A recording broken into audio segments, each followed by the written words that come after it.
तो आधा घंटा बैठ के वेद पाठ सुना है।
पश्यन्तु सर्वे अस्माकं संस्कृतपाठशालायां बटुकैः सह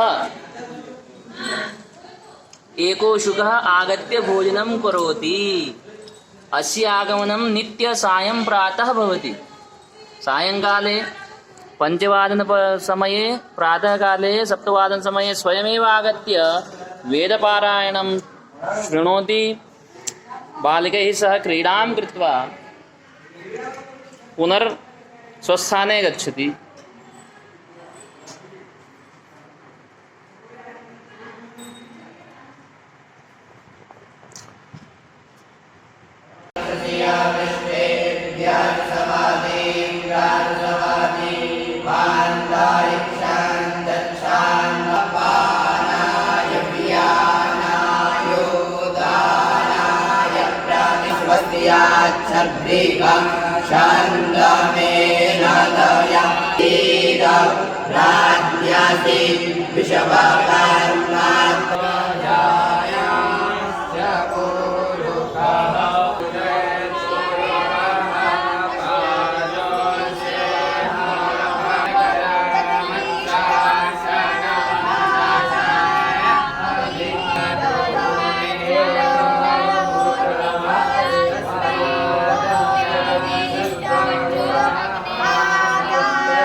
व्यंजन बहुत ठंडा चलता है।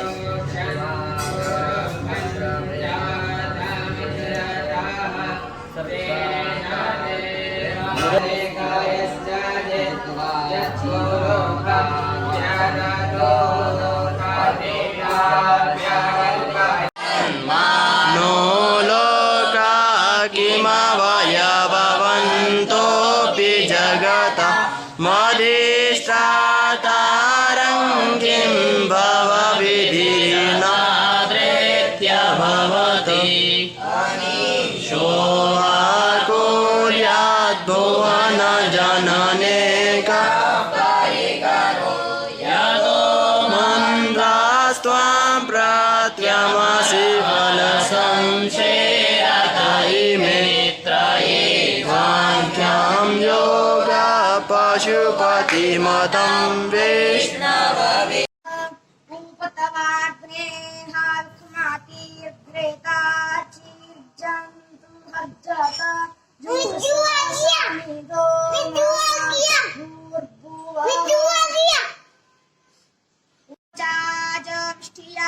उपतवागने हाविकमातीर्घ्रेताचीर्जन्तु। ये सुखदेव मुनि आए हैं हमारे यहाँ पे, वापस आ गए हैं वेद पाठी ब्राह्मणों की सभा में। वेद पाठी ब्राह्मण बैठे हुए हैं, वेद पाठ के लिए कर रहे हैं।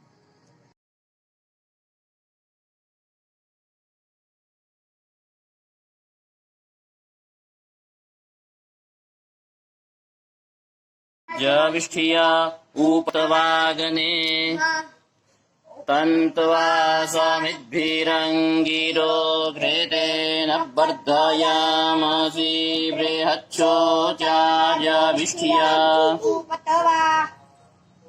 अद्य श्री पुष्पनाथ संस्कृत पाठशालायां शुक देहतायाः आगमनम् अभवत्। अहो महदाश्चर्यम्।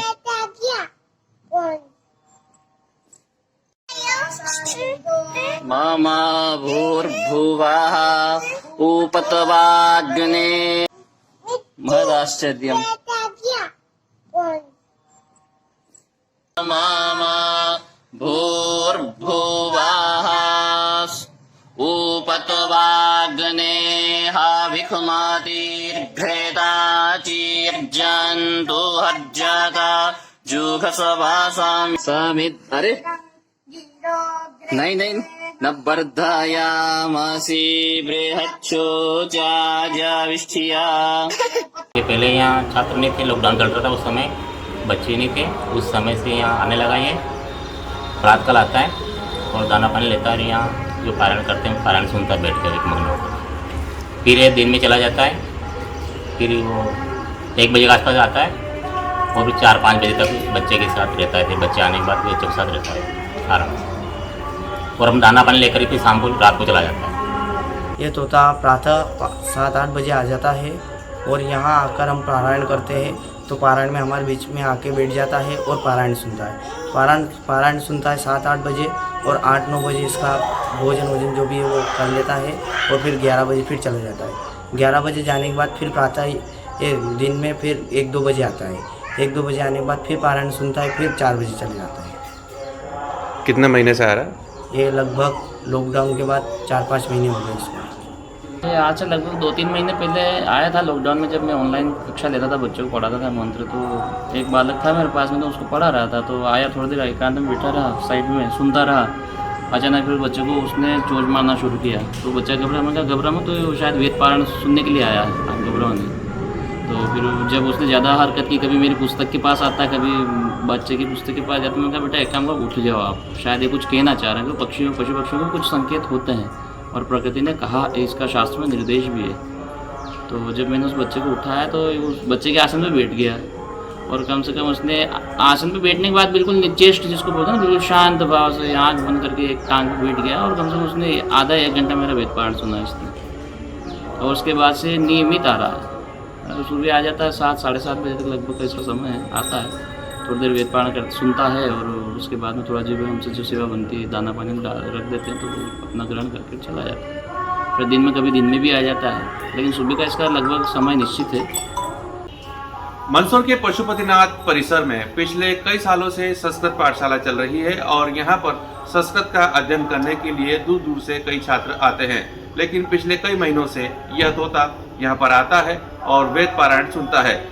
आखिर तोते की वेद पारायण सुनने में क्या रुचि है, यह तो भगवान ही जाने। लेकिन जब भी वेद पारायण यहाँ शुरू होता है, तोता आकर के वेद पारायण जरूर सुनता है।